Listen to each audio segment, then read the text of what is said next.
Hello. ठीक आहे. बघा आता ज्या पद्धतीने आपण 6वीचं विज्ञान पाहिलेलं आहे त्याच पद्धतीने आपल्याला आता हे जे आहे हे आहे इयत्ता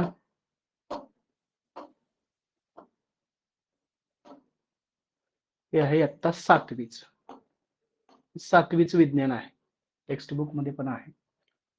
तर याच्या पण नोट्स आपण त्या मिळवलेल्या आहेत आणि तो तुमच्याशी शेअर केलेले आहेत. हे तुम्हाला पाठवलेल्या पण आहेत. त्याचा तुम्ही रेग्युलर अभ्यास करा.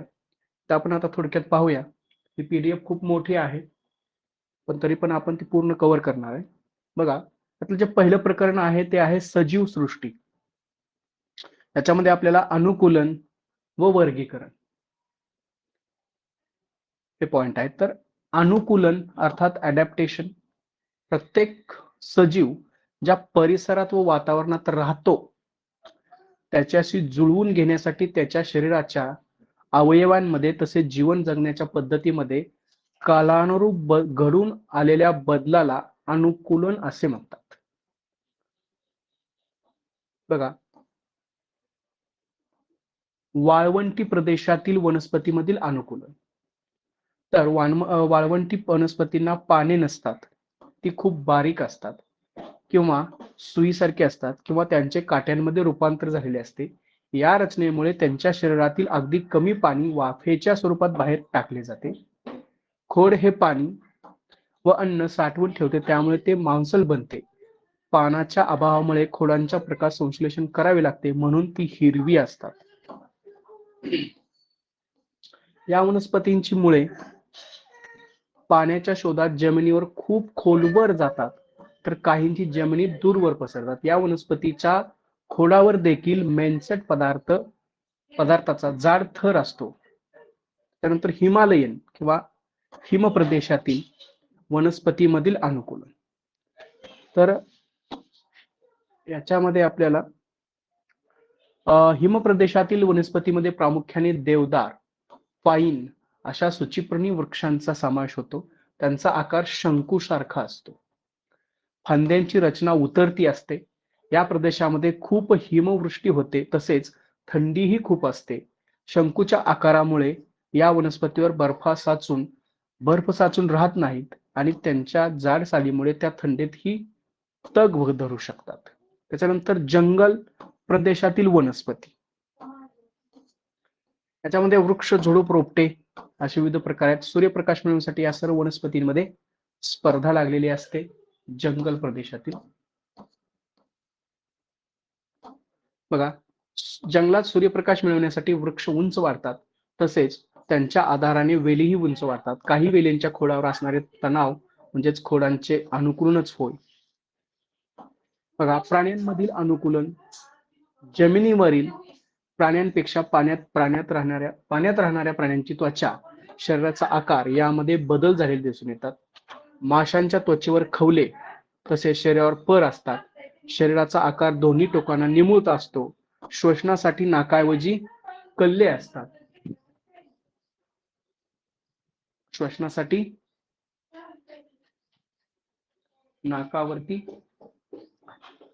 नाकाऐवजी कल्ले असतात. पापण्या पारदर्शक. प्राण्यांना शरीरात हवेच्या पिशव्या असतात. बेडूक, बदक यांच्या पायांच्या बोटांमध्ये पडदे असल्याने पायांचा त्यांना वल्ल्याप्रमाणे म्हणजे पोहण्यासाठी उपयोग होतो. बदक, पाणकोंबडी अशा पक्ष्यांचे पंख व पिसे तेलकट असल्याने पाणी त्यावरून ओघळून जाते. बेडकाच्या पायातील बोटावरील पडदे, बुळबुळीत त्वचा, त्रिकोणी डोके यामुळे तो पाण्यात सहज पोहतो. पाण्यात तसेच जमिनीखाली असताना तो त्वचेद्वारे श्वसन करतो, तर जमिनीवर नाक व फुफ्फुसाद्वारे श्वसन करतो, म्हणून तो पाण्यात व जमिनीवर दोन्ही ठिकाणी राहू शकतो. बेडकाची वैशिष्ट्यपूर्ण पाठ त्याला गवतात लपण्यास मदत करते. तर जंगल व गवताळ प्रदेशात सुद्धा असणारे अनुकूलन पहा, ग्रासलँड स्पेशली.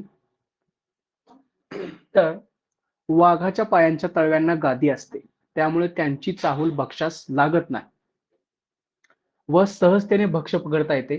मांसाहारी प्राण्यांच्या डोळ्याचे स्थान डोक्याच्या निमुळत्या बाजूस समोर असते, त्यामुळे दूरवरील भक्ष्य नजरेस पडते. शाकाहारी प्राण्यांच्या डोळ्याचे स्थान कपाळाच्या खाली व बाजूस असते, त्यामुळे त्यांना खूप मोठा परिसर दिसतो व शत्रूपासून बचाव करण्यासाठी संधी मिळते. शाकाहारी प्राण्यांचे पाय निमुळते व बारीक नखे खूर मजबूत असतात, त्यामुळे त्यांना वेगाने उड्या मारत धावता येते. अशा प्राण्यांचे हलणारे लांब कान दूर अंतरावरील आवाजाचा वेध घेऊ शकतात. याच्यामध्ये बघा, हरिण, काळवीट यांचा रंग परस्परांशी मिळता जुळता असतो. वनस्पतीची खोडे चावून खाण्यासाठी त्यांना मजबूत दात असतात. महत्वाचं नाही. वाळवंटी प्रदेशात बघा, वाळवंटी प्रदेशातील प्राण्यांची म्हणजे पाण्याची तीव्र कमतरता असते, त्यामुळे शरीरातील पाणी टिकून ठेवण्यासाठी येथे राहणाऱ्या प्राण्यांची त्वचा जाड असते. ठीक आहे. तर वाळवंटी प्रदेशातील उंदीर, साप, कोळी, सरडे असे प्राणी खोलवर बिळात राहतात. ठीक आहे. आता हे काय एक्झामसाठी नाही, पण हे तुम्हाला एक्झामसाठी महत्वाचं आहे. काय? डार्विनचा उत्क्रांती सिद्धांत, डार्विन्स थेरी ऑफ इव्हॉल्युशन. तर चार्ल्स डार्विन या जीवशास्त्रज्ञाने अनेक प्रकारच्या प्राण्यांचा आणि वनस्पतींचा अभ्यास करून असे सुचवले की जे सजीव त्यावेळच्या पर्यावरणात जगण्यास सर्वात जास्त सक्षम होते, तेच सजीव पुढील काळात टिकण्याची शक्यता सर्वात जास्त असते. यालाच सक्षम तोच टिकेल हा सिद्धांत म्हणतात. हा डार्विनचा पहिला सिद्धांत आहे. सक्षम तोच टिकेल.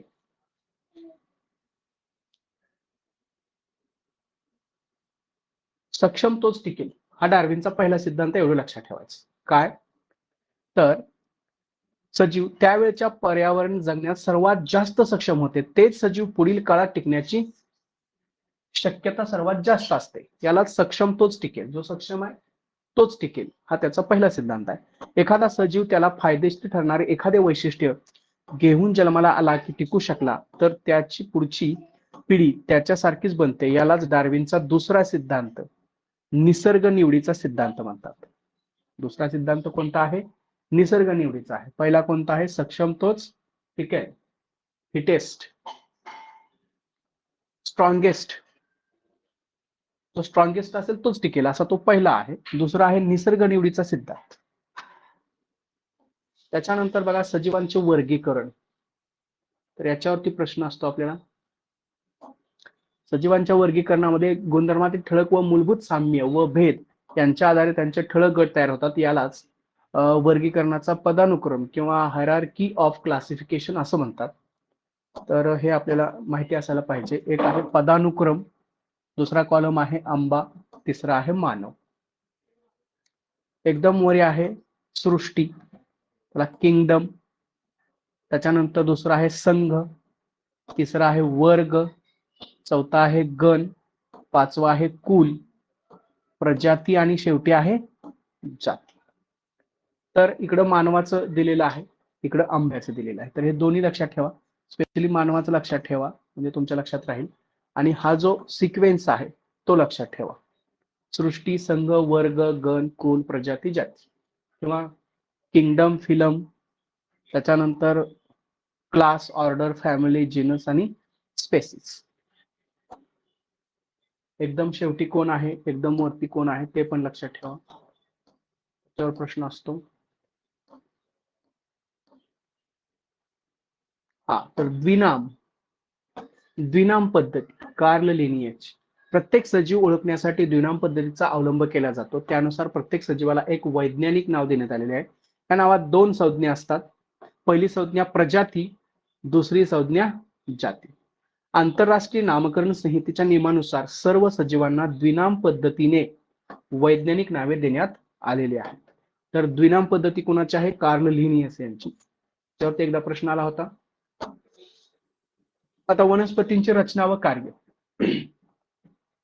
अतिशय बेसिक आहे, लक्षात घ्या. मूळ म्हणजे रूट, बियाच्या आतून जमिनीच्या दिशेने वाढणाऱ्या भागास आदिमूळ, तर जमिनीच्या वर वाढणाऱ्या भागास अंकुर असे म्हणतात. आदिमुळापासून बनलेल्या मुळांची वाढ जमिनीखाली होते. मुळाचा जमिनीलगतचा भाग जाडसर असतो, पुढे तो निमुळता होत जाऊन टोकदार होतो जमिनीखाली आधारासाठी वाढणाऱ्या वनस्पतींच्या अवयवास मूळ म्हणतात.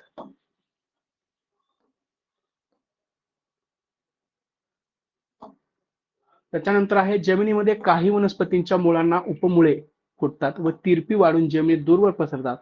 मुळे झाडाला आधार देतात. अशा प्रकारच्या मुळांना सोटमूळ अर्थात टॅपरूट म्हणतात. मुळांच्या टोकाच्या भागावर केसांसारखे धागे असतात, त्यांना मूलरूप म्हणजे रूट हेअर म्हणतात. मुळाच्या टोकाचा भाग नाजूक असतो. मुळाची वाढ याच भागात होत असते. याला इजा होऊ न देणे, यावर टोपीसारखे आवरण असते, त्याला मूल टोपी रूट कॅप म्हणतात. खोडापासून फुटणाऱ्या तंतुमय मुळांना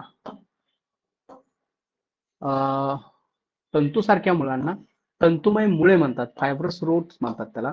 फुलाचे सोटमूळ व तंतुमूळ हे दोन प्रमुख प्रकार असून द्विदल वनस्पतीमध्ये सोटमूळ अतिशय महत्वाचं आहे, एवढं लक्षात घ्या. मुळांचे सोटमूळ व तंतुमूळ हे दोन प्रकार आहेत. द्विदल वनस्पतीमध्ये सोटमूळ असते तर एकदल वनस्पतींमध्ये तंतुमय मुळे असतात. वडाच्या खोडावर फुटलेली मुळे जमिनीच्या दिशेने वाढतात, त्यांना पारंब्या म्हणतात. बघा, वटवृक्षाला सुरुवातीच्या काळात थोड्याच पारंब्या असतात, नंतर जास्त येतात. कोलकाता येथील महत्वाचं आहे इंडियन बॉटनिकल गार्डन कुठं आहे? कोलकाता.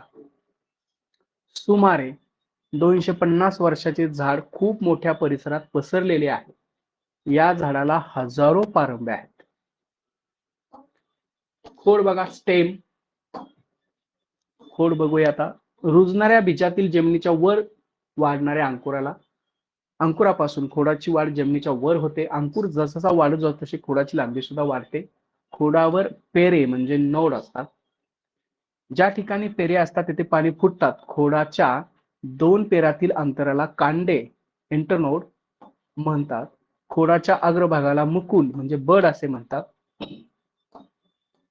पान बघा, पानाच्या पसरट भागाला पर्णपत्र लीफ ब्लेड म्हणतात. पर्णपत्राच्या कडेला पर्णधारा लीफ मार्जिन म्हणतात. पर्णधारा प्रामुख्याने सलग, खंडित किंवा दंतेरी म्हणतात. पर्णपत्राच्या पुढच्या टोकाला पर्णाग्र लीफ अपेक्स यात प्रामुख्याने निमुळते, टोकदार, गोलाकार अशा प्रकारचे असतात. काही वनस्पतींना देठ पेटेल असतात तर काही वनस्पतींना पानांना देठ असतात.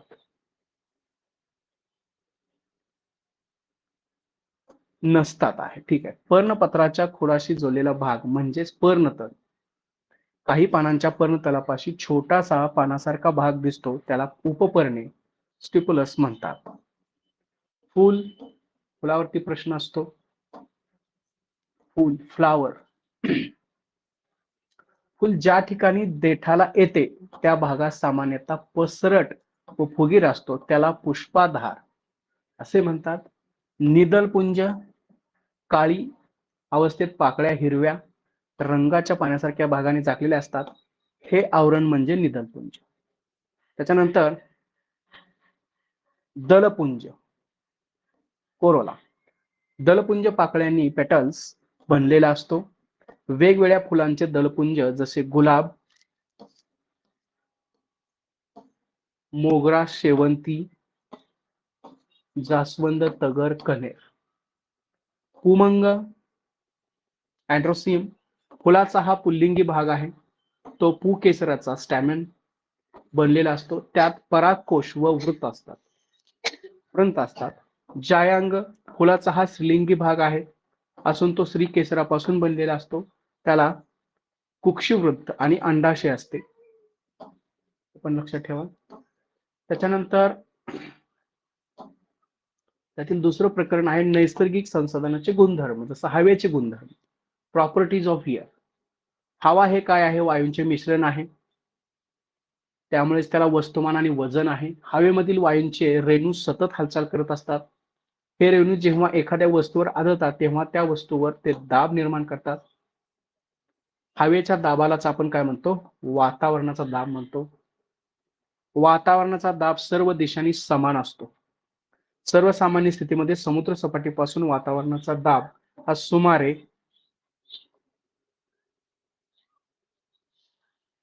1,14,000 न्यूटन प्रति किलोमीटर इतका असतो. वायुदाबामापकाने तो मोजता येतो. वातावरणाचा दाब समुद्र सपाटीपासून उंच जाताना कमी कमी होत जातो. त्याच्यानंतर पुढे दिलेलं आहे, डॅनियल बर्नौली या स्वीडिश शास्त्रज्ञाने 1726 साली महत्वाचे तत्व मांडले की हवेचा वेग वाढला तर तिचा दाब कमी होतो आणि या उलट जर हवेचा वेग कमी झाला तर दाब वाढतो. एवढं लक्षात ठेवा. एखादी वस्तू हवेमधून गतिमान असल्यास त्या वस्तूच्या गतीचा लंब दिशेला हवेचा दाब कमी होतो आणि मग आजूबाजूची हवा जास्त दाबाकडून कमी दाबाकडे जोराने वाहू लागते. तापमान नियंत्रण. बघा, पृथ्वीला सूर्याकडून ऊर्जा मिळते. ही ऊर्जा पृथ्वी उष्णतेच्या रूपात परत फेकते. पृथ्वीभोवती असलेल्या हवेतील बाष्प, कार्बन डायऑक्साईड यासारखे घटक या उष्णतेचा काही भाग शोषून घेऊन तो इतर घटकात देतात. त्यामुळे पृथ्वीचा पृष्ठभाग उबदार राहतो व पृथ्वीवरील जीवसृष्टीला ते अनुकूल असते. ध्वनी प्रसारण. महत्वाचे मुद्दे पाहूया आपण आता. हे खूपच डिटेलमध्ये आहे. साऊंड ट्रान्समिशन म्हणजे प्रसारण. बघा, ध्वनी आपल्याला ऐकू येणारे सर्व आवाज भोवतालच्या हवेतून आपणापर्यंत येऊन पोचलेले असतात. तापमानातील बदलामुळे हवेची घनता सुद्धा बदलते. मागच्या वेळेस आलं होतं की तापमानातील दाबामुळे किंवा बदलांमुळे जर तापमान वाढलं तर त्या आवाजामध्ये सुद्धा काय कमी जास्त होतं का, ते आलं होतं. तर याच्यावरच आलं होतं. थंडीमध्ये घनता वाढते. थंडीत पहाटे दूरच्या आगगाडीचा आवाज स्पष्ट ऐकू येतो. यावरून समजते की ध्वनीचे प्रसरण होण्यासाठी हवेचा माध्यम म्हणून उपयोग होतो. पाण्याची घनता. बघा, पाण्याची घनता पदार्थाचे आकारमान व वस्तुमान यांचा परस्पर संबंध. बघा, एखाद्या वस्तूने व्यापलेली जागा म्हणजे तिचे आकार. पदार्थातील द्रवसंचय म्हणजे वस्तुमान. घनता म्हणजेच काय? वस्तुमान भागिले आकारमान आहे. वस्तुमान हे ग्रॅम मध्ये तर आकारमान हे घनसेंटर मध्ये मी मोजतात. घनता बरोबर ग्रॅम भागिले घनसेमी, म्हणून घनतेचे एकक ग्रॅम प्रति घनसेमी आहे. हा प्रश्न इथून असतो आपल्याला, पाण्याचे असंगत आचरण किंवा वर्तन. वर्तन म्हणजेच आचरण. तर अनोमॅलस बिहेवियर ऑफ वॉटर. पाण्याच्या घनतेचे एक वैशिष्ट्य आहे. नेहमीच्या तापमानाचे पाणी थंड होऊ लागल्यावर सर्वसाधारण द्रवाप्रमाणे त्याची घनता वाढते. इथपर्यंत बरोबर आहे. मात्र इथं महत्वाचं आहे, मात्र नेहमीच्या तापमानाचे पाणी थंड होऊ लागल्यावर सर्वसाधारणपणे द्रवांमध्ये त्याची घनता वाढते. म्हणजे पाणी थंड होऊ लागले की त्याची घनता वाढते. मात्र 4 डिग्री सेल्सिअस तापमानाच्या खाली तापमान गेल्यास पाण्याची घनता कमी होऊ लागते. म्हणजेच 4 डिग्री सेल्सिअस या तापमानाला पाण्याची घनता सर्वात जास्त असते व 4 डिग्री सेल्सिअसच्या पाण्याच्या तापमान कमी केल्यास त्याची घनता कमी होऊन आकारमान वाढते. म्हणजे 4 डिग्री सेल्सिअसच्या खाली तापमान जाऊ लागल्यावर पाणी प्रसरण पावते. यालाच पाण्याचे असंगत वर्तन म्हणजे आचरण असे म्हणतात. त्याच्यावर प्रश्न असतो. इथं जरा थोडं फोकस करा. ठीक आहे. तर पीएच. डेन्मार्कचा शास्त्रज्ञ सोरेसन्स याने हायड्रोजन आयनांच्या संहतीवर आधारित सामू म्हणजे पीएच संकल्पना मांडली. मातीच्या सामू ठरवण्यासाठी पाणी व माती यांचे एकाच 2 या प्रमाणात मिश्रण करून त्याचे विविध दर्शकाच्या साहाय्याने परीक्षण केले. त्यानुसार मृदेचे 3 प्रकार आढळतात. बघा, आम्लयुक्त पीएच 6.5 पेक्षा कमी, उदासीन न्यूट्रल पीएच 6.5 ते 7.5. त्याच्यावर 1 मार्काचा क्वेश्चन येऊ शकतो. आणि आम्लारी धर्मी पीएच 7.5 पेक्षा जास्त. पुढे बघा, आता सजीवातील पोषण. स्वयंपोषी वनस्पती ऑटोट्रॉफिक प्लांट्स. वनस्पती स्वतःला लागणारे अन्न स्वतः तयार करतात. जमिनीतील पाणी, पोषक तत्वे, हवेतील कार्बन डायऑक्साईड उपयोग करून हरितद्रव्ये, क्लोरोफिल व सूर्यप्रकाशाच्या साहाय्याने वनस्पती पानांमध्ये अन्न तयार करतात. या क्रियेला प्रकाश संश्लेषण असे म्हणतात. आता बघा, कार्बन डायऑक्साईड अधिक पाणी, प्रकाश ऊर्जा, अन्न, ग्लुकोज आणि ऑक्सिजन. कधी कधी तुम्हाला प्रकाश संश्लेषण याच्यावरती एक क्वेश्चन दिला जातो, तर त्या अर्थानं प्रकाश संश्लेषण ही पूर्ण कन्सेप्ट तुम्ही काय करायचे, व्यवस्थित करून ठेवायचे. प्रश्न त्याच्यावर येतच असतो, आला की आपल्याला सोडवता आला पाहिजे. बघा, वनस्पतीमधील वहन व्यवस्था. बघा, वनस्पतीमध्ये जलवाहिन्या व रसवाहिन्या अशा स्वरूपाच्या दोन वहन व्यवस्था असतात. जलवाहिन्यांमार्फत मुळांकडून पाणी व क्षार वनस्पतीच्या वरील भागांकडे पोहोचवले जातात. कुठून? जलवाहिन्यांकडून. तर प्रकाश संश्लेषणातून पानामध्ये तयार झालेले अन्न, शर्करा व अन्न घटक रसवाहिन्यांमार्फत वनस्पतींच्या इतर भागाकडे वापरण्यासाठी किंवा साठवण करण्यासाठी वाहून नेले जातात. त्याच्यानंतर सूक्ष्मजीवांचे जैविक स्थिरीकरण. सूक्ष्मजीवांचे जैविक स्थिरीकरण या पद्धतीत दोन प्रकारचे सूक्ष्मजीव असतात. बघा, नायट्रोजनचे स्थिरीकरण घडवून आणतात. रायझोबियम हे सूक्ष्मजीव द्विदल शिंबीवर्गीय वनस्पतीच्या मुळावरील गाठीमध्ये असतात. हे सूक्ष्मजीव हवेतील नायट्रोजन शोषून घेतात व त्याचे नायट्रोजनच्या संयुगात रूपांतर करतात. मातीमधील ऍसिटोबॅक्टर हे सूक्ष्मजीव हवेतील नायट्रोजनचे त्याच्या संयुगात रूपांतर करतात. बघा, नायट्रोजनचे वातावरणीय स्थिरीकरण. पावसाळ्यात आकाशामध्ये जेव्हा वीज चमकते तेव्हा हवेतील नायट्रोजन आणि ऑक्सिजनचा संयोग होऊन नायट्रिक ऑक्साईड तयार होते व त्याचे पुन्हा ऑक्सिडीकरण होऊन नायट्रोजन ऑक्साईड बनते. इथं प्रश्न आहे आपला, पावसाच्या पाण्यात हे नायट्रोजन डायऑक्साईड विरघळते व त्याचे नायट्रिक आम्लात रूपांतर होते. हे आम्ल पावसाच्या पाण्याबरोबर जमिनीवर येते. हे आम्ल जमिनीतील विविध खनिजांबरोबर अभिक्रिया होऊन क्षारांमध्ये रूपांतर होते. वनस्पती व नायट्रोजन क्षारांचा उपयोग स्वतःच्या वाढीसाठी करत असतात. त्याच्यानंतर आहे सहजीवी पोषण. बघा, दोन किंवा अधिक सजीवांच्या निकट सहसंबंधातून पोषण, संरक्षण, आधार इत्यादी बाबी साध्य होतात. यालाच सहजीवी पोषण म्हणतात. ठीक आहे, तर ते महत्वाचं आहे, आपण यातून तेच घेऊ. बघा, शैवाल व बुरशी एकत्र राहतात. त्यावेळी बुरशी शैवालाला निवारा, पाणी व क्षार पुरवते. त्या बदलत्या शैवाल बुरशीला अन्न पुरवते.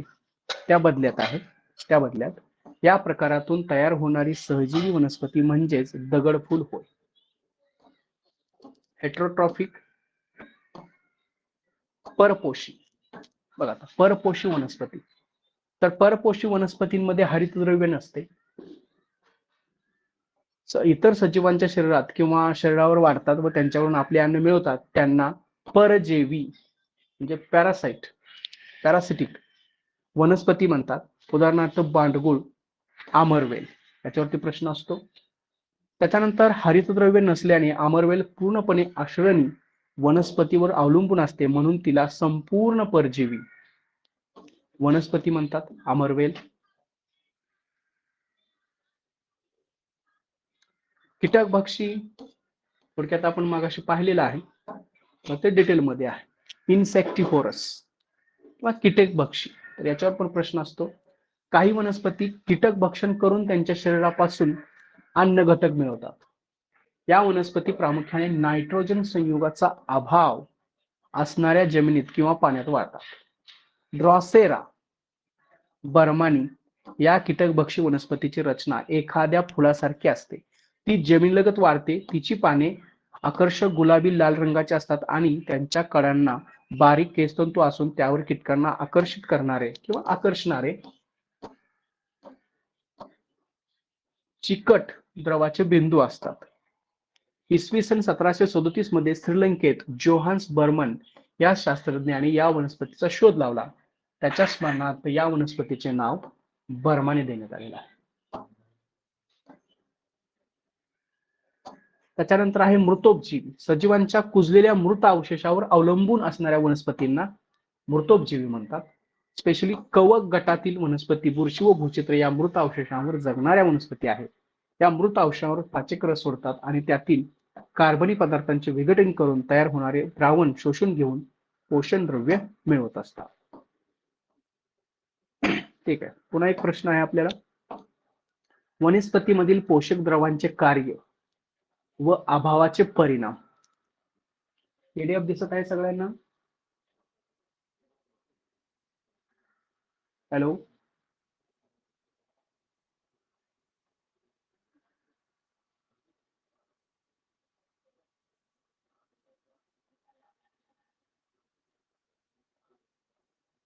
हॅलो. हो सर. ठीक आहे. बघा, तर सुरुवातीला आपण नायट्रोजन पाहूया. त्याच्यावरती प्रश्न असतोच. कशावरती? वनस्पतीमधील पोषक द्रव्यांची कार्य व अभावाचे परिणाम, याच्यावरती प्रश्न असतोच. नायट्रोजन कार्य काय आहे? नायट्रोजनचं प्रथिने, हरितद्रव्ये, पेशीद्रव्ये यांच्यातील महत्वाचा घटक आहे. नायट्रोजनच्या अभावामुळे काय होतं बघा, वाढ खुंटते, पाने पिवळी पडतात. फॉस्फरस कार्य काय आहे? प्रकाश ऊर्जेचं रासायनिक ऊर्जेत रूपांतर करणे. परिणाम अकाली पाने गळणे. फॉस्फरस. उशिरा फुले येणे, मुळांची वाढ खुंटणे. पोटॅशियम बघा, पोटॅशियम कार्य काय आहे? चयापचयाच्या क्रियेसाठी आवश्यक आहे. चयापचयाचे. त्याच्यानंतर परिणाम खोड बारीक होणे, पाने कोमजणे, पिष्टमय पदार्थ तयार न होणे. मॅग्नेशियम हरितद्रव्य निर्माण करणे, संत वाढ होणे, पाने पिवळी होणे. लोह कार्य आहे हरितद्रव्य निर्माण करणे, परिणाम पाने पिवळे करणे. त्याच्यानंतर मॅग्नीज कार्य काय आहे? प्रमुख संप्रेरक घटक निर्माण करणे, परिणाम वाढ खुंटणे, पानावर डाग पडणे. मॅग्नीज. झिंक बघा, झिंक मध्ये काय आहे? तर संप्रेरक व त्यातील घटक निर्माण करणे, वाढ खुंटणे, पाने पिवळी होणे हा त्याचा परिणाम आहे. आता पोषणाचे टप्पे. पोषणाचे टप्पे बघा, पोषणाच्या टप्प्यामध्ये काय आहे? प्रामुख्याने अन्नग्रहण. पोषणाचे टप्पे त्याच्यामध्ये एक आहे अन्नग्रहण. अन्न शरीरात घेणे, पचन, अन्नाचे रूपांतर विद्राव्य घटकात होणे. तिसरं आहे शोषण, पचनातून तयार झालेले विद्राव्य रक्तात शोषणे. स्थात्मीकरण, ऍसिमिलेशन, शोषलेल्या द्रावणीय अन्नाचे रक्तातील पेशी व ऊतींमध्ये वहन ऊर्जा निर्मिती केली जाते. उत्सर्जन, पचन व शोषण न झालेले उर्वरित गण्य घटक शरीराबाहेर टाकणे.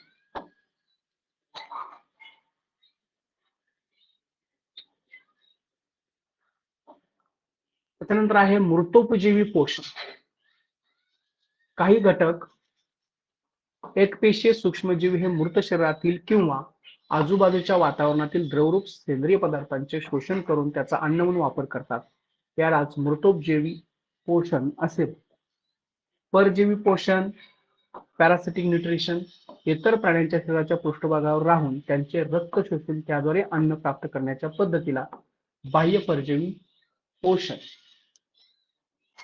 इक्टोपॅरासिटिक न्यूट्रिशन असं म्हणतात त्याला. तर उदाहरणार्थ गोचीड आणि ढेकूण. परजीवी पोषण असे. तर लक्षात ठेवा, परजीवी पोषण कशाचं आहे? गोचीड आणि ढेकूण.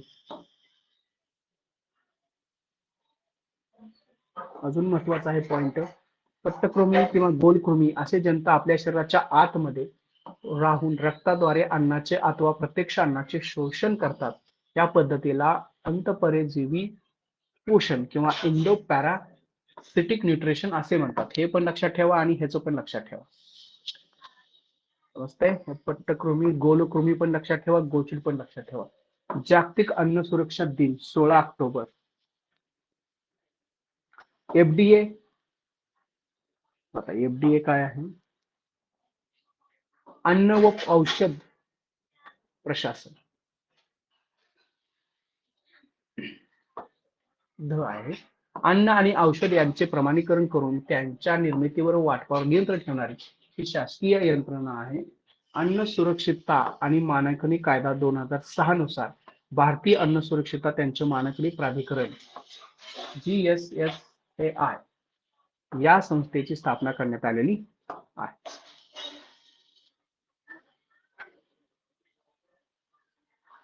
अन्न संरक्षण पद्धती. बघा, गोठणीकरण. कमी तापमानाला अन्नपदार्थ जैविक व रासायनिक प्रक्रियांचा वेग मंदावतो, त्यामुळे अन्नपदार्थ खूप काळ टिकू शकतात. त्यासाठी घरातील शीत कपाटाचा अर्थात रेफ्रिजरेटरचा उपयोग होतो. धुरीकरण एक आहे गोठणीकरण, दुसरं आहे धुनीकरण. धुरीकरण त्यामध्ये धूर देऊन अन्न संरक्षित केले जाते. त्यासाठी अल्युमिनियम फॉस्फाईडचा वापर केला जातो. वायूचा वापर. वेफर्स व इतर खाद्यपदार्थ हवाबंद पिशव्यांमध्ये बंद करताना नायट्रोजन वायूचा वापर केला जातो. लक्षात ठेवा, याच्यावर प्रश्न असतो. त्यातील कीटक व बुरशीच्या वाढाला आळा घातला जातो. कीटकनाशकांचा वापर. बघा, कीटकनाशकांचा वापर. पोत्यात धान्य भरल्यावर मॅलिथिऑनचा फवारा पोत्यावर मारतात. किंवा किरणीय या पद्धतीने अन्न पदार्थावर आयनीभवन करणाऱ्या किरणांचा मारा करतात. उदाहरणार्थ उच्च ऊर्जायुक्त इलेक्ट्रॉन त्वरकांद्वारे ऑक्सिलरेटर निर्मिती, क्ष किरण वा किरणोत्सारी समस्थानिकाद्वारे उत्सर्जित गॅमा किरण या प्रक्रियेमुळे काय होतं? सूक्ष्मजीव, बुरशी व कीटकांचा नाश होतो. ठीक आहे. त्याच्यानंतर महत्वाचं आहे पाश्चरीकरण. याच्यावर प्रश्न असतो. या पद्धतीने दूध किंवा तत्सम पदार्थ विशिष्ट तापमानापर्यंत, उदाहरणार्थ दूध 80 डिग्री सेल्सिअसला 15 मिनिटे तापवले जाते व नंतर ताबडतोब ते थंड केले जाते. यामुळे दुधातील सूक्ष्मजीवकांचा नाश होऊन ते दीर्घकाळ टिकते. त्याच्यानंतर परीक्षकांचा.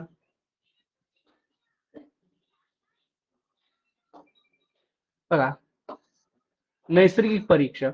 निसर्गात उपलब्ध असणारे पदार्थ यात प्रामुख्याने मीठ, साखर, तेल वापरून बनवलेले असतात किंवा बनवलेली लोणची, जाम, मुरंबे, पेठा इत्यादी पदार्थ तयार करतात. रासायनिक परीक्षक यात प्रामुख्याने ऍसिटिक आम्ल म्हणजे विनेगार, सायट्रिक आम्ल, सोडियम बेन्झाइट. त्यानंतर काही नायट्रेट व नायट्राइट क्षारांचा वापर करून सॉस, जेली, जॅम शिजवण्यास तयार भाज्या व अन्नाची तयार पाकिटे तयार इत्यादी खूप कालावधीसाठी टिकवून ठेवता येतात. महाराष्ट्रात लासलगाव येथे कांदे व बटाटे यावर. नवी मुंबई येथे मसाल्याच्या पदार्थावर करणारी संयंत्रे असली केंद्रे उभारलेली आहेत. ठीक आहे. आता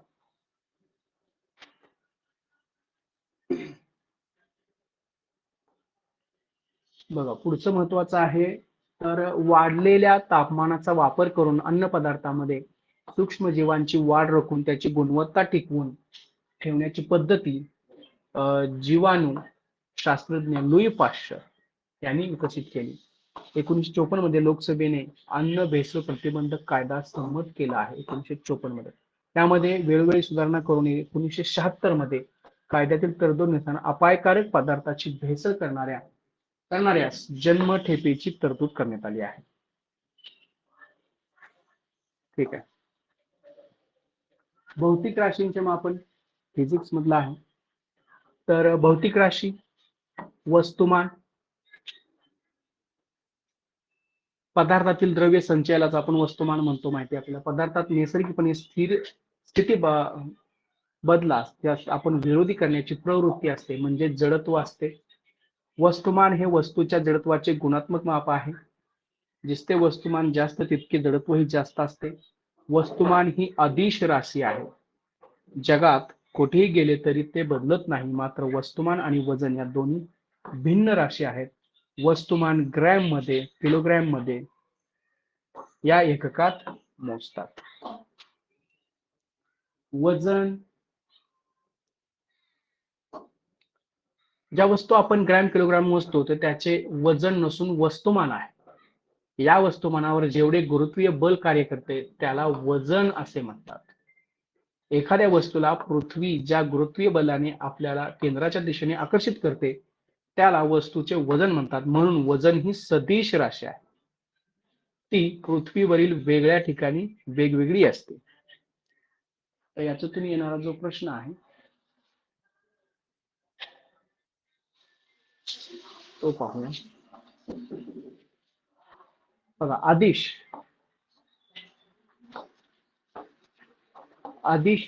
राशी त्याला क्वांटिटी केवळ परिमाणाच्या साहाय्याने पूर्णपणे व्यक्त करता येणारी राशी म्हणजे अदिश राशी होय. उदाहरणार्थ लांबी, रुंदी, क्षेत्रफळ, वस्तुमान, घनता, तापमान, कालावधी, कार्य.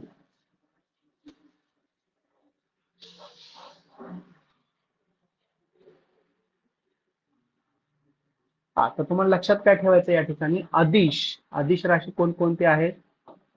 लांबी, रुंदी, क्षेत्रफळ, वस्तुमान, तापमान, घनता, कालावधी, कार्य इत्यादी राशी व्यक्त करण्यासाठी केवळ परिमाण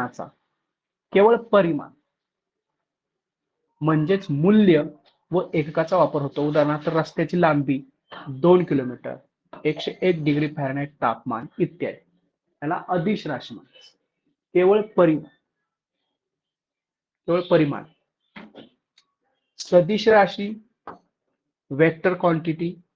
तर परिमाण व दिशा दोन्ही पाहिजे इथं. परिमाण व याच्या साह्यातून पूर्णपणे व्यक्त करता येणारी राशी म्हणजे सदिश राशी होय. विस्थापन, वेग या सदिश राशी आहेत. उदाहरणार्थ 20 किलोमीटर विस्थापन दिशेस मुंबईच्या दिशेने आकारला म्हणजे 500 किलोमीटर प्रति तास वेगाने चाललेले विमान. आकाशात आहे, ते आकारात झालेले आहे, आकाशात. प्रचलित मापन पद्धती याच्यावर पण प्रश्न असतो. एक आहे MKS पद्धती, दुसरी आहे CGS पद्धती. आता बघा, या मापन पद्धतीत लांबी मीटर मध्ये, वस्तुमान किलोग्रॅम मध्ये व काळ वेळ आता सेकंदात मोजतात. CGS या पद्धतीत लांबी सेंटीमीटर मध्ये, वस्तुमान ग्रॅम मध्ये व काळ वेळ सेकंदात मोजतात. म्हणजे दोन्हीकडे सेकंद हे काय आहे, समानच आहे. ठीक आहे. MKS या पद्धतीमध्ये लांबी, वस्तुमान, काळ या राशी आधारभूत मानण्यात येतात. त्याचा उपयोग करून इतर राशींचे मान होते. आता बघा, पायाभूत राशींचे प्रमाण. ठीक आहे, तर आता हे महत्वाचं आहे ते आपण पाहूया.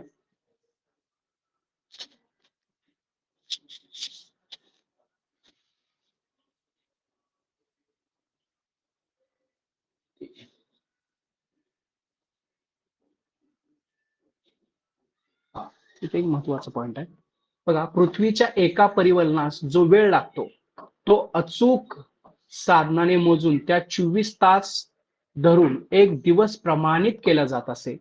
तासाची 60 मिनिटे व 1 मिनिटाचे 60 सेकंद याप्रमाणे 1 सेकंद प्रमाणित केला जातो. त्याच्यानंतर एककाची आंतरराष्ट्रीय पद्धत. 7 पायाभूत राशीवर आधारित अशी एककाची आंतरराष्ट्रीय पद्धती म्हणजे सिस्टम इंटरनॅशनल SI सध्या जगभरात वापरली जाते. या पद्धतीलाच मॅट्रिक पद्धत म्हणतात. 1 TMC पाणी म्हणजे 1000 मिलियन क्युबिक फीट म्हणजेच 1 अब्ज घनफूट पाणी. 1 घनफूट म्हणजे 28.317 लिटर. 1 TMC म्हणजेच काय आहे,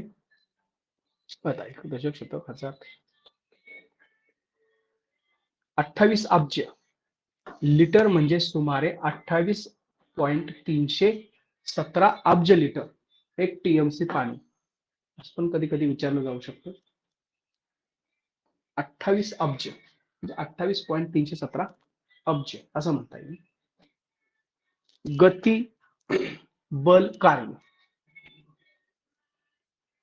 आता बघा, गती, बल आणि कार्य.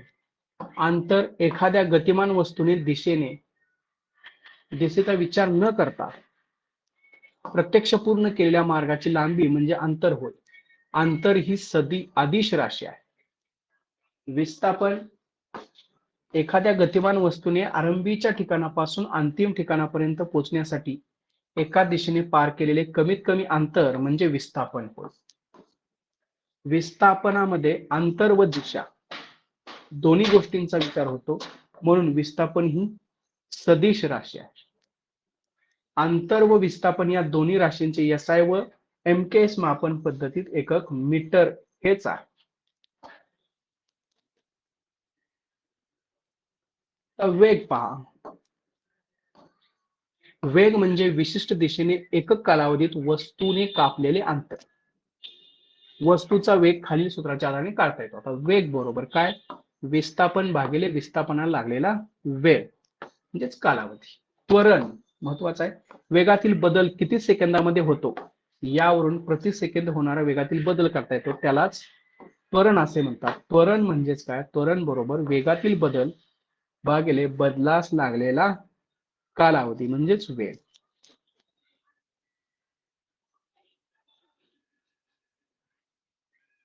त्वरण तेच आहे, आताच आहे. आता बल आणि त्वरण, force and acceleration. Force and acceleration. तर बल आणि त्यामुळे घडणाऱ्या त्वरणासंबंधीचा अभ्यास प्रथम सर आयझॅक न्यूटन या शास्त्रज्ञांनी केला होता. तर न्यूटनचा पहिला गतिविषयक नियम.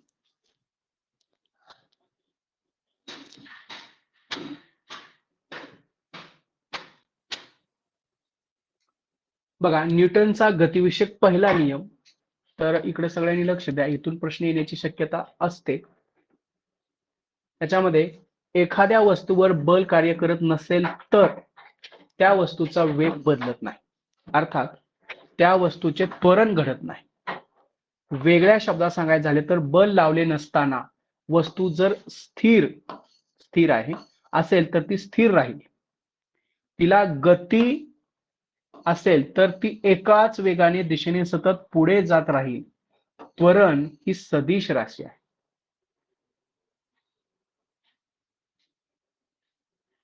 त्वरण ही काय आहे? सदिश राशी आहे. पुढे जाऊया.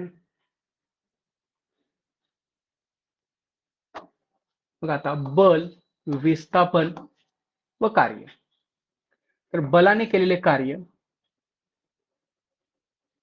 बघा वस्तूला लावलेले बल म्हणजे फोर्स गुणिले बलाच्या दिशेने झालेले वस्तूचे विस्थापन ते एस, म्हणजेच W is equal to F into S. आता बघा, एसआय पद्धतीत कार्याचे एकक ज्यूल तर बलाचे एकक न्यूटन आहे आणि विस्थापनाचे एकक मीटर आहे. सीजीएस पद्धतीत कार्याचे एकक अर्ग आहे. पण लक्षात ठेवा, एक मार्काला विचारलं जातं. स्थितिक विद्युत, तर याच्यामध्ये प्रश्न येणारा विद्युत प्रभाराला धनप्रभार आणि ऋणप्रभार अशी नावे बेंजामिन फ्रँकलिन या शास्त्रज्ञाने दिली आहेत. त्याच्यानंतर त्याच्या खालचं जे आहे अतिशय महत्वाचं आहे. प्रत्येक अणू विद्युत दृष्ट्या उदासीन असतो. त्याच्यावरती प्रश्न आला होता. त्यातील धन व ऋण प्रभाराचे प्रमाण समान असते. ऋण प्रभार काही कारणाने कमी झाल्यास अणू धनप्रभारित होतो. सुमारे 2500 वर्षापूर्वी थेल्स या ग्रीक शास्त्रज्ञांच्या लक्षात आले की पिवळ्या रंगाचा राळेचा दांडा अंबर लोकरी कापडाने घासला असता या दांड्याकडे पिसे आकर्षित होतात.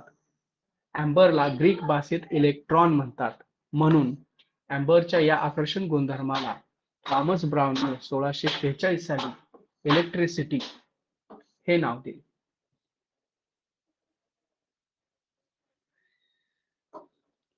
ठीक आहे. त्याच्यानंतर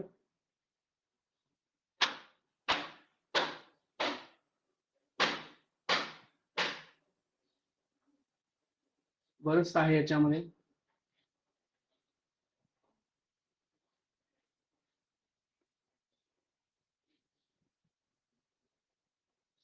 वैज्ञानिकांनी जे काही प्रयोग केले आहेत ते थोडक्यात सांगितले आहेत. त्याच्यानंतर आपण ढगफुटी, क्लाउड बस्ट. काही वेळा पाऊस देणाऱ्या ढगांमधून खाली आलेले पाणी पावसाच्या स्वरूपात जमिनीवर न पडता जमिनीकडील उष्ण तापमानामुळे त्याची परत वाफ होऊन ती त्या ढगातच सामावली जाते. परिणामी त्या ढगात वाफेचा अधिक साठा होतो. शीघ्र संगणन क्रियेमुळे अचानकपणे एखाद्या विशिष्ट व लहान अशा भूभागावर सुमारे 100 मिलीमीटर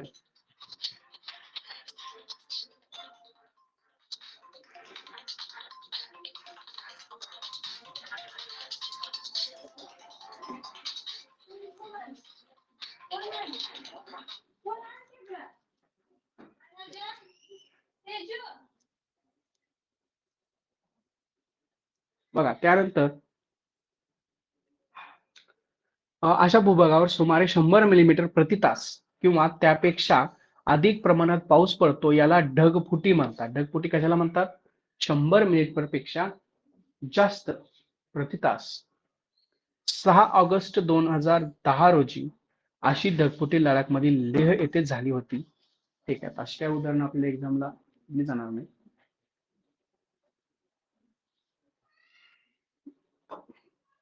भारत सरकारने राष्ट्रीय पूर आयोगाची स्थापना 1976 साली केलेली आहे. एक लक्षात ठेवा. बघा, विजेचे तापमान महत्वाचा प्रश्न आहे हा. विजेचे तापमान सूर्यापेक्षा प्रखर असते.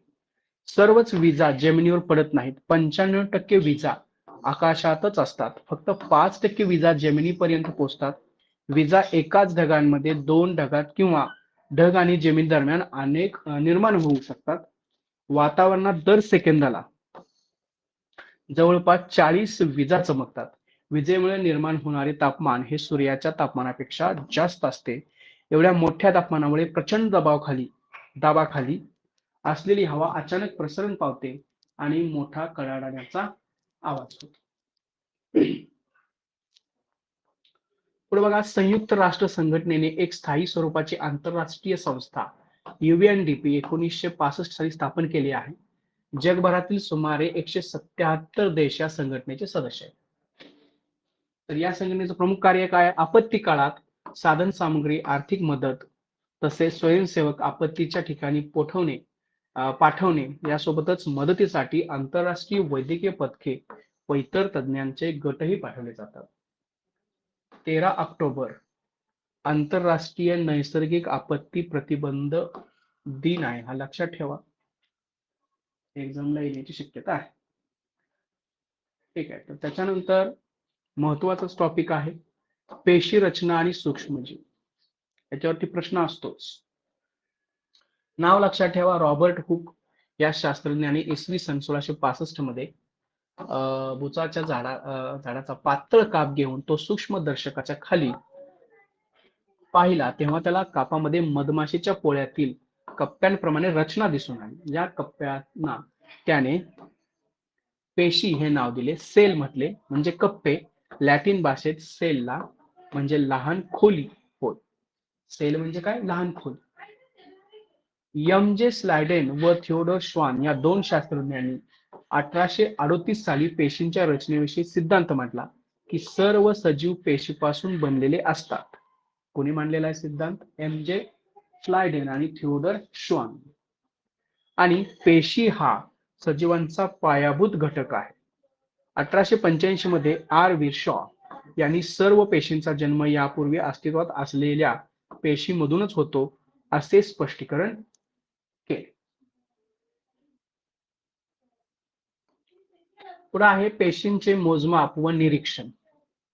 बघा, अँटोन लेव्हनहॉक यांनी 1673 मध्ये विविध भिंगे लेन्स एकत्र करून सूक्ष्मदर्शक हे उपकरण तयार केले व जीवाणू, आदिजीव यांच्या जिवंत पेशींचे सर्वप्रथम निरीक्षण केले. पेशींच्या आकारमानाचे मोजमाप मायक्रोमीटर, मागच्या वेळेस प्रश्न आलता, आणि नॅनोमीटर या एकांचा वापर करून केले जाते. पेशी निरीक्षणासाठी संयुक्त सूक्ष्मदर्शकाचा वापर केला जातो. आपल्याला लक्षात ठेवायचं आहे हे काय की 1 सेंटीमीटर बरोबर किती आहे? मिलीमीटर. तर दिलेला आहे. तर 1 मिलीमीटर बरोबर 1000 मायक्रोमीटर आहे. 1 मायक्रोमीटर बरोबर 1000 नॅनोमीटर आहे. पेशीभित्तिका. पेशीभित्तिका हे पेशींचे सर्वात बाहेरील असणारे आवरण आहे. पेशीभित्तिका फक्त वनस्पतीमध्येच आढळते. पुढे बघूया. पेशीपटल पातळ आवरण आहे. ते अतिशय नाजूक लवचिक असते. ते प्राणी पेशीत सर्वात बाहेरचे आवरण असते. पेशीपटल. पेशीभित्तिका नसते, इथं काय असतं, पेशीपटल असतं. त्याच्यानंतर पेशीद्रव्य. पेशीमध्ये पेशी केंद्रका व्यतिरिक्त द्रवरूप भाग असतो, त्याला पेशीद्रव्य म्हणतात. पेशीद्रव्य हे पेशीपटल आणि केंद्रक यांदरम्यान असते. पेशींची विविध अंगके यामध्ये विखुरलेली असतात. त्यामध्ये पेशी अंगके यामध्ये प्रामुख्याने केंद्रक, आंतरद्रव्य जालिका, गोल्जी पिंड, लायकारिका, रिक्तिका, तंतुकणिका, लवके यांचा समावेश होतो. त्यानंतर महत्वाचं आहे केंद्रक. हे पेशींचे सर्वात महत्वाचे अंगक आहे. त्याच्या भोवती दुहेरी सच्छिद्र पटल असते. पेशीचे सर्व कार्य केंद्रकच नियंत्रित करते. आंतरद्रव्य जालिका हे एक विस्तृत जाळीदार अंगक आहे. हे रायझोबियमने तयार केलेल्या प्रथिनांमध्ये आवश्यक असे बदल करून त्यांना गोल्जी पिंडाकडे पाठवण्याचे काम करते. गोल्जी पिंड हे अनेक चपट्या पेशव्यांनी तयार झालेले असून प्रथिनांचे योग्य वितरण करण्याचे काम गोल्जी पिंडामार्फत होत असते. ऊर्जा केंद्र एक महत्वाचं आहे.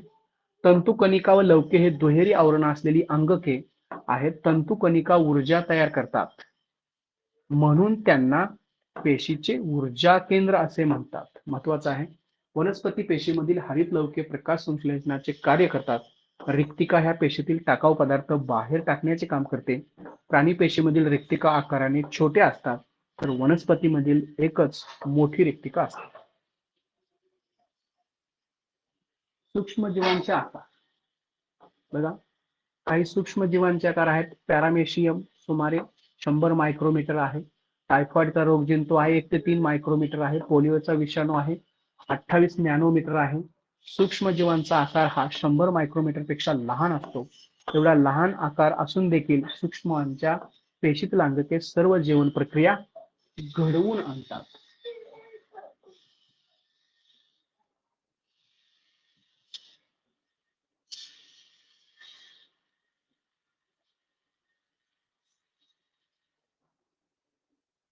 ठीक आहे, पुढे पाहूया. सूक्ष्मजीवांची वाढ कोठे होते? तर माध्यम, माती, पाणी, कुजणारे पदार्थ.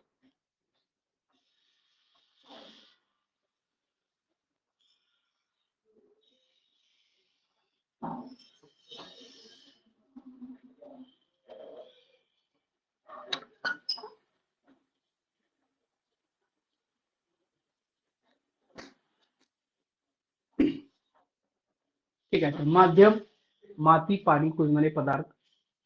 तापमान किती आवश्यक आहे बघा, 25 ते 37 सेल्सिअस दरम्यान असावे. पोषण, विशिष्ट पोषक द्रव्ये उदाहरणार्थ शेवाळ, हरितद्रव्य, ऑक्सिजन. वातावरण ओलसर पाहिजे, दमट तसेच उबदार. बघा. किण्वन, फर्मेंटेशन. तर किण्वनमध्ये सूक्ष्मद्रव्यांच्या किंवा सूक्ष्मजीवांच्या क्रियेमुळे काही कार्बनी पदार्थांचे दुसऱ्या कार्बनी पदार्थावर रूपांतर होण्याच्या रासायनिक क्रियेला किण्वन किंवा आंबणे किंवा कुजणे असे म्हणतात.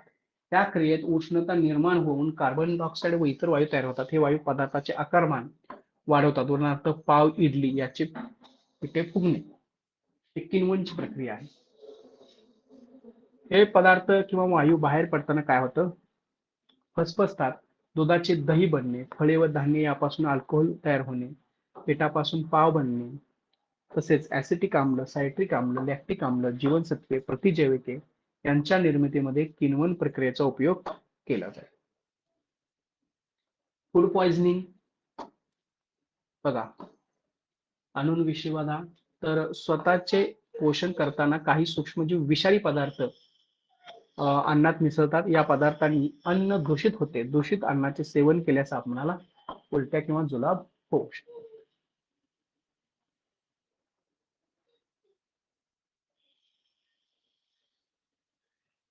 ठीक आहे. मानवी स्नायू आणि पचन संस्था. आता बघा, स्नायू म्हणजे मसल गरजेनुसार आकुंचन शिथिलीकरण होऊ शकणाऱ्या असंख्य तंतूंचा गट आहे. कशाचा गट आहे? तंतूंचा गट आहे. मानवी शरीरात 600 पेक्षा जास्त स्नायू असतात. प्रौढ निरोगी व्यक्तीच्या शरीराचं सुमारे 40% वजन स्नायूंचे असते. मानवी चेहऱ्यामध्ये जवळपास 30 स्नायू असून आनंद, दुःख, भीती असे अनेक भाव त्या स्नायूंच्या हालचालींमुळे दिसत असतात.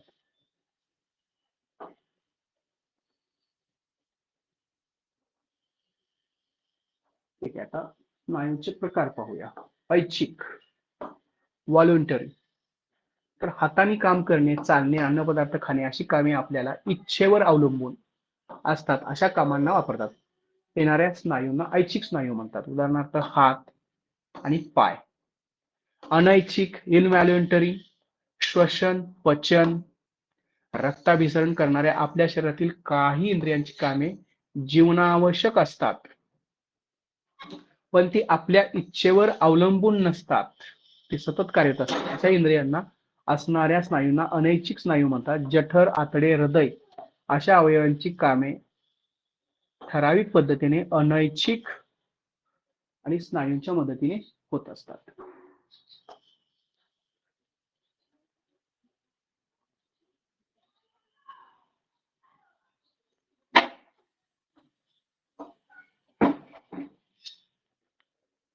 ठीक आहे, त्याच्यानंतर अस्थि स्नायू, स्केलेटल मसल्स. या स्नायूंची दोन्ही टोके दोन वेगवेगळ्या हाडांनी जोडलेली असतात. हाताचे, पायाचे स्नायू ऐच्छिक असतं त्यांचं काम. हे स्नायू हाडांचा सांगडा एकत्र ठेवण्याचे आणि शरीराला आकार देण्याचं काम करतात. हृदयाचे स्नायू, कार्डियक मसल्स, हे स्नायू हृदयाचे आकुंचन व शिथिलीकरण घडवून आणतात. त्याची ही हालचाल अनैच्छिक असते. हृदय स्नायूमुळे दर मिनिटाला हृदयाचे अविरतपणे जवळपास 70 वेळा आकुंचन व शिथिलीकरण होत असते, म्हणजे 72 जवळपास. मृदू स्नायू स्मूथ असतात काही. शरीरातील इतर अंतरेंद्रियामध्ये हे स्नायू आढळतात. उदाहरणार्थ जठर, आतडे, रक्तवाहिन्या, गर्भाशय इत्यादी. त्यांची हालचाल अनैच्छिक असते. स्नायूंच्या अभ्यासशास्त्राला मायोलॉजी असे म्हणतात, लक्षात ठेवा. पुढे जाऊया.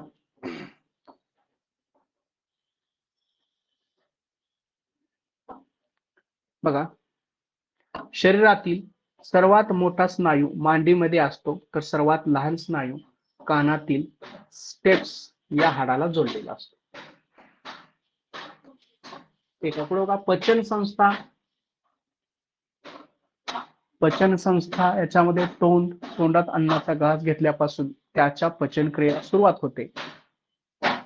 ठीक आहे, त्याच्यानंतर ग्रसनी किंवा घसा, अन्न नलिका व श्वसन नलिकेचे तोंड घशात म्हणजेच ग्रसनीमध्ये उघडते. यकृत अतिशय महत्वाचं आहे. तर यकृत ही शरीरातील सर्वात मोठी ग्रंथी आहे. यकृताला भरपूर रक्त पुरवठा होत असतो. त्याचे मुख्य कार्य काय आहे? ग्लुकोजचा साठा करणे. ठीक आहे, त्याच्यानंतर लहान आतडे.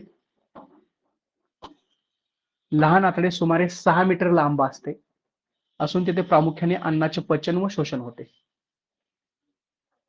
मोठे आतडे. मोठ्या आतड्याची लांबी सुमारे 1.5 मीटर आहे. ते फक्त पाण्याचे शोषण होते. ठीक आहे, या बाजूला येऊया. आणि मोठ्या आतड्याच्या सुरुवातीच्या भागाला अपेंडिक्स हा छोटा भाग जोडलेला असतो. लहान आतड्यात अन्नाचे पचन झाल्यानंतर न पचलेले अन्न आणि पचलेल्या अन्नातील उर्वरित घन भाग मोठ्या आतड्यात येतो. पचन क्रियेनंतर उरलेला पदार्थ गुदद्वारामार्फत शरीराबाहेर टाकला जातो. जठर. अन्न नलिकेच्या मोठ्या पिशवीसारख्या भागाला जठर म्हणतात. जठरातील जठर ग्रंथीतून जठररस काय होतो? स्रवत असतो. तर जठरात आलेले अन्न हे घुसळते. हायड्रोक्लोरिक आम्ल, पेप्सिन, म्युकस हे जठराचे 3 घटक आहेत. ठीक आहे, त्याच्या पुढे जाऊया. स्वादुपिंड. तर स्वादुपिंडातून स्वादुरस स्रवतो. त्यात अनेक विकरे असतात. ग्रासिका ही नळी घशातून जठरापर्यंत असून अन्न पुढे ढकलण्याचे कार्य करते. लाळ ग्रंथी कांसिलाजवळ आणि घशाजवळ जिभेखाली असलेल्या वेगवेगळ्या ग्रंथीमधून लाळ तयार केली जाते. तेथून ती नलिकेत तोंडात येते. ठीक आहे, हे पण महत्वाचंच आहे. आता पचन संस्थेतील महत्वाच्या ग्रंथी आणि त्यांचे कार्य हे व्यवस्थित पाहूया आपण. बघा, पचन संस्थेतील महत्वाच्या ग्रंथी तर अवयव, दुसरा आहे ग्रंथ, पाचक रस अर्थात स्राव आहे आणि त्याचं कार्य. नंबर 1 आहे तोंड, लाळ ग्रंथी. लाळ टायलिन लक्षात ठेवायचं. तर पिष्टमय पदार्थाचे रूपांतर माल्टोज मध्ये करणे. जठर, जठर विक्तिका आहे. जठर रस हायड्रोक्लोरिक आम्ल असतं त्याच्यामध्ये. अन्न आम्लयुक्त करणे, प्रथिनांचे विघटन करणे. त्याच्यानंतर यकृत, पित्तरस अन्न आम्लयुक्त करणे. त्याच्यानंतर स्वादुपिंड, स्वादुरस असतो, प्रथिनांचे रूपांतर अमिनो आम्लात करणे. ट्रिप्सिन मेदाचे रूपांतर मेदाम्ल किंवा ग्लिसरॉस मध्ये करणे. लायपेज पिष्टमय पदार्थाचे रूपांतर शर्करेत करणे. अमायलेज आत्ररस लहान आतड्यामध्ये असते, हे प्रथिनांचे अमिनो आम्लात रूपांतर करणे. महत्वाचे लक्षात ठेवा. क्षरण आपण अतिशय महत्वाचा भाग आहे. क्षरण, कोरोजन, लोखंडाची वस्तू गंजते म्हणजे त्यावर विटकरी रंगाचा थर साचतो, तर तांब्याच्या वस्तूवर हिरवट रंगाचा थर तयार होतो. या क्रियाला धातूचे क्षरण म्हणतात. क्षरणामुळे वस्तू कमकुवत होतात. हवेतील ऑक्सिजन, आर्द्रता, रासायनांची वाफ यामुळे क्षरण होते. बघा, क्षरण रोखण्यासाठी लोखंडी वस्तूवर जस्ताचा पातळ लेप, कशाचा? जस्ताचा पातळ लेप लावतात. त्याला गॅल्व्हनायझेशन म्हणतात. तांब्या पितळेच्या भांड्यांना कथिलाचा लेप देतात. कथिल याला आपण कलई करणे असं म्हणतो.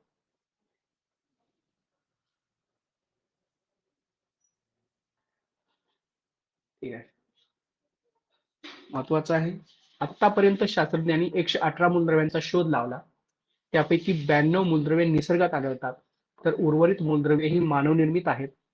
हायड्रोजन, नायट्रोजन, कार्बन, लोह, पारा, तांबे ही काही महत्वाची नैसर्गिक मूलद्रव्ये आहेत. संशोधनाने नवीन मूलद्रव्यांचा शोध लावला जात आहे.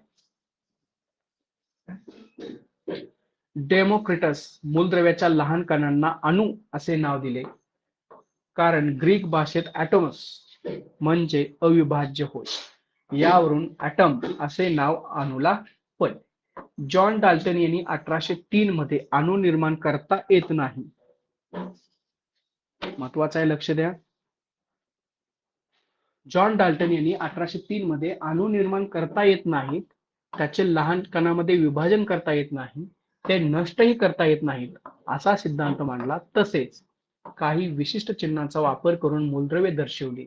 उदाहरणार्थ तांबे सी, कॉपर, सल्फर, हायड्रोजन. ते लक्षात ठेवा. मूलद्रव्ये आणि संज्ञा हे लक्षात ठेवा. महत्वाचं, हायड्रोजनचं माहिती असते आपल्याला, हेलियमचं माहिती आहे, लिथियमचं माहिती आहे, बेरिलियमचं आपण बेरिलियम आणि बोरॉन याच्यात लक्ष द्या. कार्बन माहिती आहे सगळ्यांना, नायट्रोजन, ऑक्सिजन माहिती आहे, फ्लोरीन माहिती आहे, निऑन माहिती आहे, सोडियम Na माहित असते सगळ्यांना, मॅग्नेशियम, ॲल्युमिनियम, सिलिकॉन माहिती आहे, फॉस्फरस, सल्फेट, कॅल्शियम. ठीक आहे, हे जे माहिती आहे तेच आहेत, म्हणजे जे रेग्युलर आहेत, अपवादाची नावं आहेत ते आपल्याला लक्षात ठेवायची. बघा, आपल्या घरामध्ये असणाऱ्या विद्युत दिव्यांमध्ये जी तार दिसते ती टंगस्टन या मूलद्रव्याची असते. वुल्फ्रॅम या शास्त्रज्ञाच्या नावावरून त्याला डब्ल्यू ही संज्ञा देण्यात आलेली आहे. तसेच चांदी एजी, सोने एयू या संज्ञा अर्जेंटियम ऑरम या लॅटिन भाषा किंवा शब्दावरून दिलेल्या आहेत.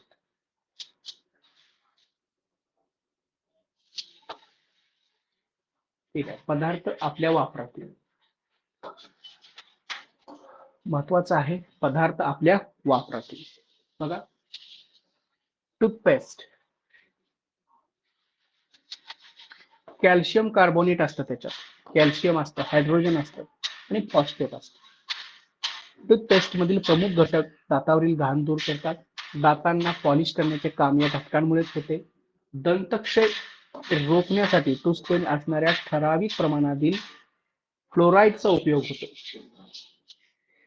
हे फ्लोराईड दातावरील असलेले इनॅमल म्हणजे आवरण आणि हाडांच्या बळकटीसाठी आवश्यक असते. इसवी सन पूर्व 500 पूर्व चीन, ग्रीस, रोम या देशांमध्ये हाडे शिंपले याचा चुरा मिसळून टूथपेस्ट तयार करत असत.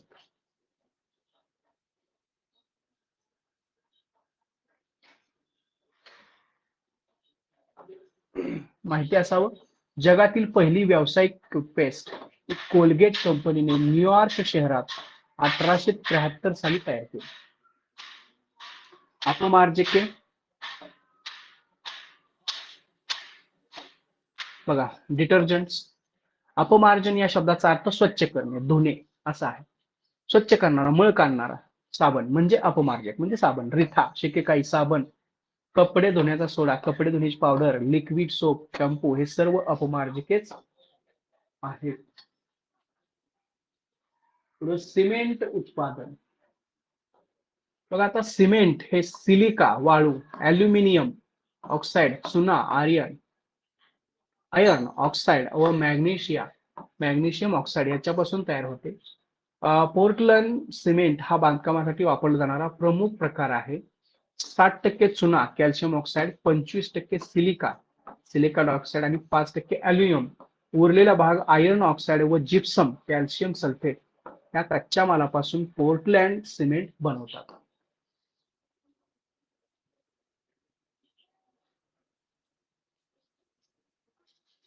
त्यानंतर नैसर्गिक साधन संपत्ती. तर याच्यामध्ये निसर्गातून आपल्याला अनेक पदार्थ मिळतात. त्यातून आपल्याला वेगवेगळ्या दैनंदिन गरजा भागतात. पृथ्वीवरील माती, दगड, खनिजे, हवा, पाणी, वनस्पती, प्राणी हे सर्व म्हणजे एक प्रकारची नैसर्गिक साधन संपत्ती आहे. गुणधर्मानुसार खनिजाचे वर्गीकरण. अधातू, आब्रक, गंधक, जिप्सम, पोटॅश, ग्राफाइट. धातू, लोह, सोने, चांदी, कथील.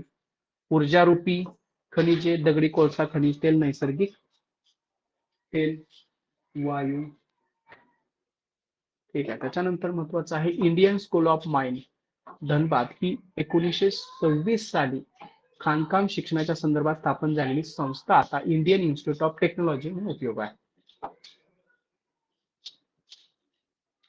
तर काही प्रमुख खनिज आणि धातुके. लोह खनिज अशुद्ध स्वरूपात सापडणाऱ्या लोखंडास लोह खनिज म्हणतात. टाचणीपासून ते अवजड उद्योगामध्ये विविध पार्ट साठी आपण काय करतो, त्याचा उपयोग करत असतो.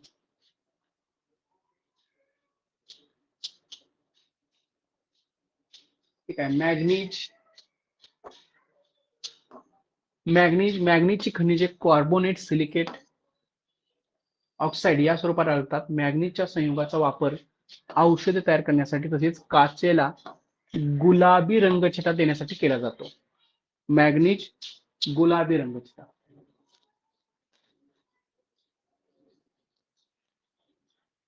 त्याच्यानंतर बॉक्साईट. बघा, बॉक्साईट हे ॲल्युमिनियमचे प्रमुख धातुक आहे. ॲल्युमिनियमचे प्रमाण याच्यामध्ये 55% असते. ॲल्युमिनियम हे उत्तम वीजवाहक आहे. ठीक आहे. महत्वाचं घेऊया आपण तांबे व लोह इतर खनिजांच्या सानिध्यात अशुद्ध स्वरूपात सापडते. ते शीघ्र विद्युत वाहक आहे. त्यामुळे विजेच्या तारा, रेडिओ, टेलिफोन, वाहने तसेच याच्यामध्ये त्याचा वापर केला जातो. त्यानंतर अभ्रक विद्युत रोधक आहे. ठीक आहे. त्याच्यानंतर अतिशय महत्वाचं आहे पुढे एक तेल आणि नैसर्गिक वायू महामंडळ म्हणजेच ONGC. स्थापना 14 ऑगस्ट 1956 रोजी झाली. ते भारत सरकारच्या पेट्रोलियम आणि नैसर्गिक वायू मंत्रालयांतर्गत कार्य करते. ONGC ही भारतातील सर्वात मोठी तेल आणि वायू संशोधन उत्पादन कंपनी आहे. मुख्यालय डेहराडून, उत्तराखंड इथं आहे. ठीक आहे. पुढं नैसर्गिक वायू थोडंसंच आहे. नैसर्गिक वायू, नॅचरल गॅस. नैसर्गिक वायू हे महत्वाचे जीवाश्म इंधन आहे. ते भूगर्भात पेट्रोलियमच्या सानिध्यात तसेच काही ठिकाणी फक्त नैसर्गिक वायू म्हणून सापडते. नैसर्गिक वायूमध्ये मिथेन CH4 हा मुख्य घटक असतो. हे लक्षात ठेवा. मिथेन, इथेन, प्रोपेन, ब्युटेन हे घटक अल्प प्रमाणात असतात. म्हणजे हे सुद्धा घटक त्याच्यात असतात नैसर्गिक वायूमध्ये. नैसर्गिक वायू हा भूगर्भात सजीवांच्या अवशेषांपासून उच्च दाबाखाली तयार होतो. हे इंधन जलवाहिनीच्या साहाय्याने दूरवर वाहून जाऊ शकते. ठीक आहे. अजून एक महत्वाचं आहे. तर मात्र वायू वाहिन्यांच्या जाळ्या अभावी त्याचे रूपांतर उच्च दाबाखाली कंप्रेस्ड नॅचरल गॅस म्हणजेच CNG व लिक्विड नॅचरल गॅस LNG मध्ये केले जाते. त्यामुळे त्याची वाहतूक होणे सुलभ होते. थोडस व्यवस्थित करा. CNG आणि LNG प्रश्न येण्याची शक्यता आहे. CNG ची वैशिष्ट्ये पहा. काय आहे? नंबर 1, सहज पेट घेतो. ज्वलनानंतर घनकचरा शिल्लक राहत नाही. काही प्रमाणात CO2 आणि पाणी तयार होते. इतर प्रदूषके तयार होतात. सहजतेने वाहून येता येते. ज्वलनानंतर सहज नियंत्रण मिळता येते त्याच्यावर. व्यवस्थित करायचे हे सुद्धा मुद्दे. औषधी वनस्पती, आडुळसा, खोकला, बेल, अतिसार, कडुलिंब, ताप, सर्दी, सदाफुली, अर्कावर कॅन्सर, अर्काचा कॅन्सरवर उपचार, दालचिनी, अतिसार, मळमळ, सिंकोना, मलेरियावरील औषध. त्याच्यावर बरेच प्रश्न पण आलेला आहे. बघा, भारतात सागर तळातून खनिज तेल व नैसर्गिक वायू मिळवण्यासाठी 1974 साली मुंबई हाय या ठिकाणी सागर सम्राट ही पहिली खनिज तेल विहीर खणली गेलेली आहे. उरण त्या ठिकाणी आहे. ठीक आहे.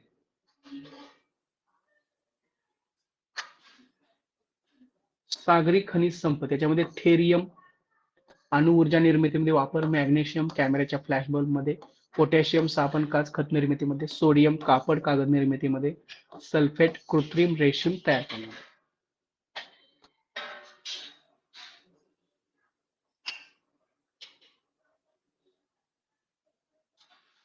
ते पण महत्वाचं आहे. सागरी जैविक साधन संपत्ती, कोळंबी, सुरमई, पापलेट, मासे, प्रथिने व जीवनसत्वे यांचे स्रोत असलेले अन्न म्हणून प्रमुख उपयोग होतो. सुकट, बोंबील यांची भुकटी, कपड्यांचे खाद्य, कोंबड्यांचं आहे खरं तर. कोंबड्यांचे खाद्य उत्तम खत म्हणून शेतीसाठी वापर होतो. शिंपले औषध निर्मिती, अलंकार, शोभेच्या वस्तू त्यासाठी, बुरशी प्रतिजैविकांची निर्मिती, शार्क, कॉड मासे, अडई जीवनसत्वे तेल निर्मिती होते. समुद्र काकडी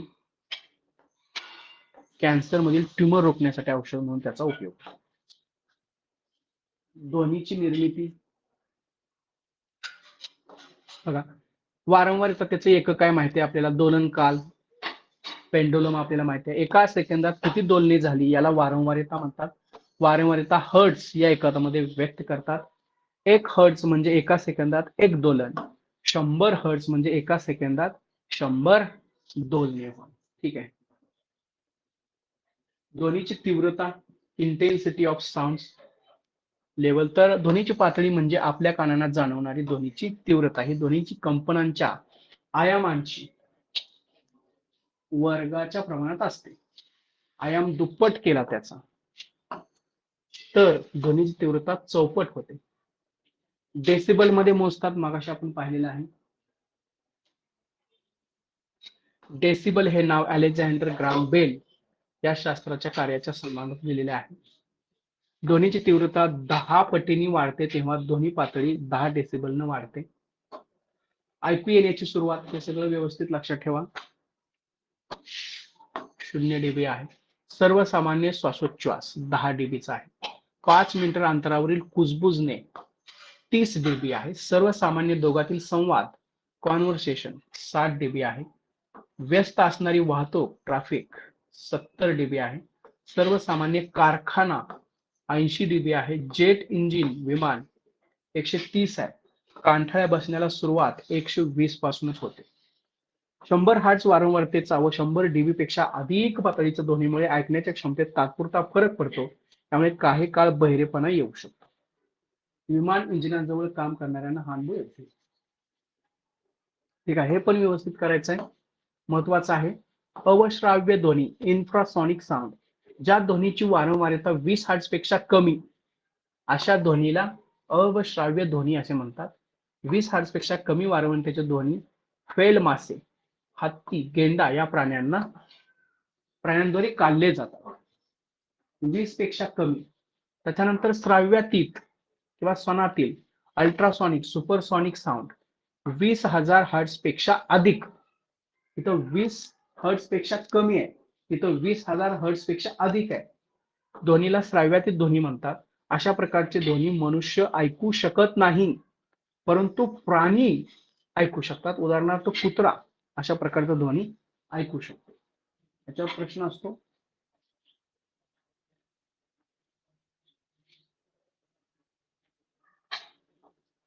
बघा, तर घड्याळामध्ये सूक्ष्म भाग तसेच नाजूक धाग्यांची स्वच्छता करण्यासाठी होतो श्राव्यातील ध्वनीचा उपयोग. मेंदूतील गाठी ओळखण्यासाठी, शरीर विभाग पाहण्यासाठी, रडार यंत्रणेमध्ये त्याचा उपयोग होतो. समुद्राचे तळ किंवा जहाजाचा स्थिती ओळखण्यासाठी सुद्धा सोनार, साऊंड नेव्हिगेशन अँड रेंजिंग ही पद्धत वापरली जाते. चुंबकाचे गुणधर्म, लोह, कोबाल्ट, निकेल यांच्या संमिश्रापासून चुंबक बनवतात. लिपरमॅग या लोह, निकेल, अल्युमिनियम, टिटॅनियम यांच्या संमिश्रापासून चुंबक बनवतात. निको हा अल्युमिनियम, निकेल आणि कोबाल्ट यांच्यापासून बनवलेला चुंबकीय संमिश्र आहे. ठीक आहे, आपण मागे पाहिलेलं आहे. ठीक आहे, तर अशा पद्धतीने हे महत्वाचे याच्यातले पॉइंट आहे. मला याची PDF पाठवलेली आहे, त्याचं वाचन करा.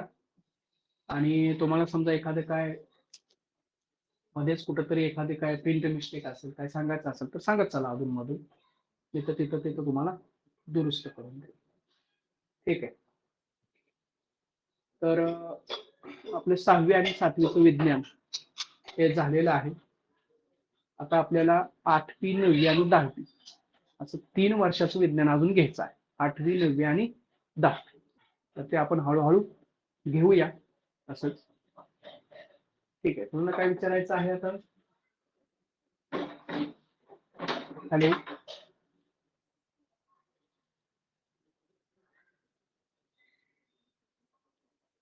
हॅलो. ठीक आहे, बंद करू. सर. बोला. हॅलो. हा बोला.